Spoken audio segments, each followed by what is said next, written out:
Assalamualaikum warahmatullahi wabarakatuh. Halo semuanya, perkenalkan nama saya Nanda Khofifah dengan NIM 1123100839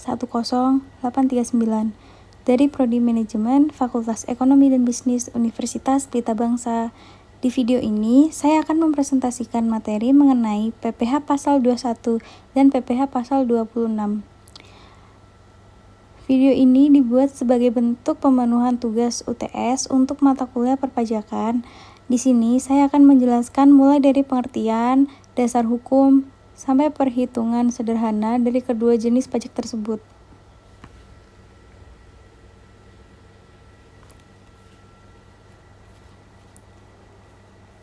Apa itu pajak? Kalau kita mulai dari dasarnya dulu, pajak itu sebenarnya kontribusi wajib dari masyarakat ke negara.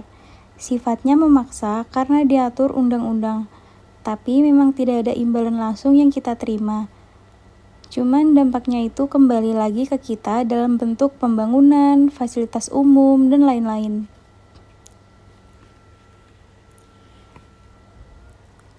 Dasar hukum pajak. Untuk dasar hukumnya, PPh ini awalnya diatur di Undang-Undang Nomor 7 Tahun 1983.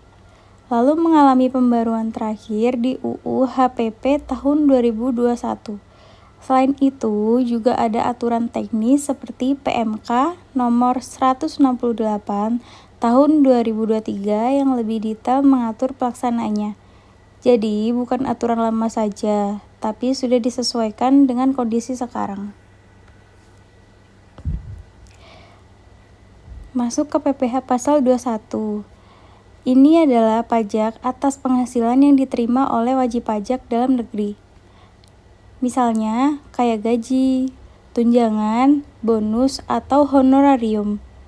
Nah, yang menarik di sini, pajaknya itu nggak kita bayar sendiri, tapi langsung dipotong sama pemberi kerja, dan tarifnya itu progresif. Artinya, makin besar penghasilan, makin besar juga persentase pajaknya.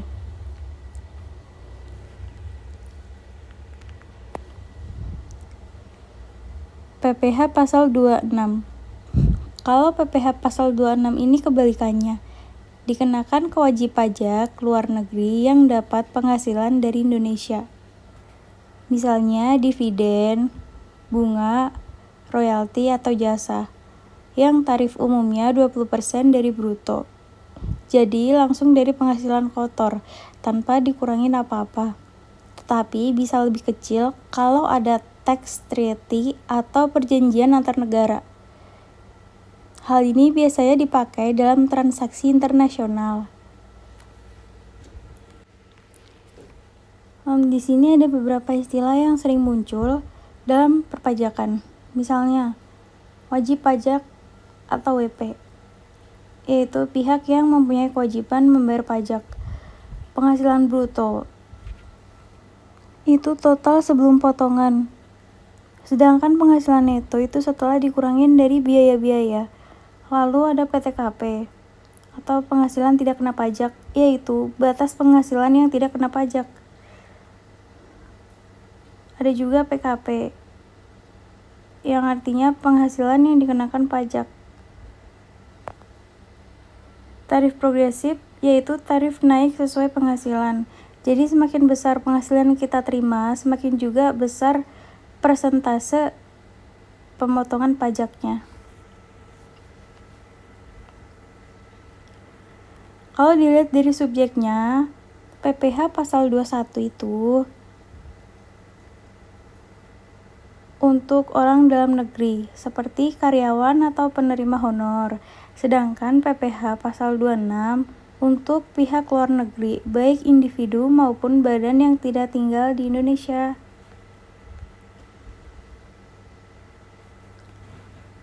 Sedangkan objek pajaknya sebenarnya mirip seperti gaji, bonus, honorarium, dan jasa. Cuman sekarang ada perkembangan aturan di mana beberapa natura juga bisa dikenakan pajak.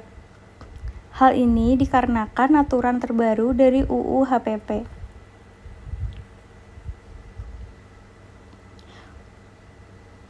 Untuk tarif PPh Pasal 21, Ini menggunakan sistem bertingkat, jadi bukan langsung satu tarif ke semua penghasilan, tetapi dibagi-bagi sesuai lapisan penghasilan. Makanya disebut tarif progresif, yang tujuannya untuk menciptakan keadilan pajak.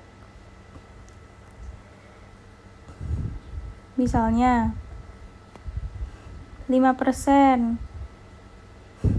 untuk penghasilan yang kurang dari 60 juta.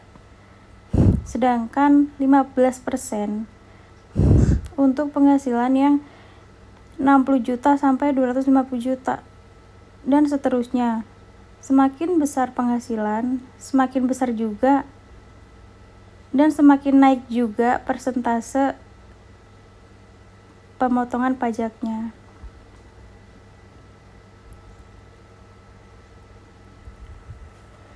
Sedangkan PPh pasal 26 lebih sederhana. Tarif umumnya 20% dari bruto dan biasanya bersifat final.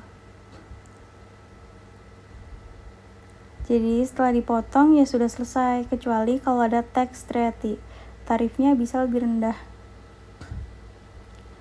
Hal ini digunakan untuk menghindari pajak berganda. Mekanisme pemotongan PPh pasal 21 dan 26. Untuk mekanismenya, PPh pasal 21 dipotong oleh pemberi kerja lalu disetorkan ke negara, dan kita sebagai wajib pajak mendapatkan bukti potong. Kalau PPh pasal 26 dipotong oleh pihak Indonesia yang melakukan pembayaran ke luar negeri. Di bagian ini kita masuk ke cara menghitung PPh pasal 21. Sebenarnya langkah ini berurutan dan logis. Pertama, kita menghitung dulu penghasilan bruto, yaitu total penghasilan selama 1 tahun. Kedua, penghasilan tersebut dikurangi dengan biaya-biaya tertentu sehingga kita mendapatkan penghasilan neto. Setelah itu, penghasilan neto dikurangi dengan PTKP, yaitu batas penghasilan yang tidak dikenakan pajak. Hasilnya disebut PKP atau penghasilan kena pajak. Nah, PKP inilah yang nantinya dikalikan dengan tarif pajak sesuai lapisan yang berlaku. Supaya lebih jelas, kita lihat contoh sederhananya. Misalnya, seseorang memiliki gaji 5 juta rupiah per bulan. Kalau dikalikan 12 bulan, berarti penghasilan setahunnya yaitu 60 juta rupiah. Kemudian dikurangin PTKP sebesar 54 juta, sehingga sisa penghasilan kena pajaknya adalah 6 juta rupiah. Karena masih berada di lapisan pertama, maka dikenakan tarif 5%. Jadi, pajak yang harus dibayar adalah 5% dari 6 juta, yaitu Rp300.000 per tahun, atau sekitar Rp25.000 per bulan. Kalau dibandingkan dengan PPh pasal 26, perhitungannya jauh lebih sederhana. Misalnya, terdapat penghasilan sebesar 10 juta rupiah. Maka langsung dikenakan tarif 20% dari jumlah tersebut. Jadi pajaknya adalah 2 juta rupiah. Tidak ada pengurangan seperti PTKP karena langsung dihitung dari penghasilan bruto. Setelah pajak dipotong, wajib pajak tetap memiliki kewajiban untuk melaporkan pajaknya melalui SPT tahunan. Pelaporan ini bisa dilakukan secara online melalui e-filing di DJP online. Untuk wajib pajak orang pribadi, batas pelaporannya adalah setiap tanggal 31 Maret. Jika terlambat, maka bisa dikenakan sanksi administratif.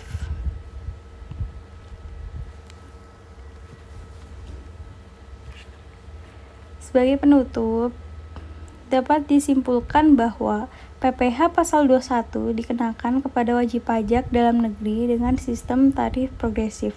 Sedangkan PPh pasal 26 dikenakan kepada wajib pajak luar negeri dengan tarif tetap, yaitu umumnya 20%.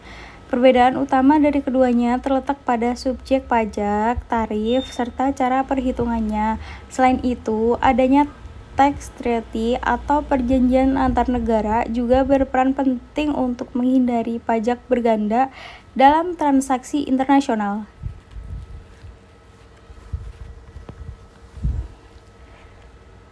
Demikian penjelasan yang dapat saya sampaikan. Terima kasih atas perhatiannya.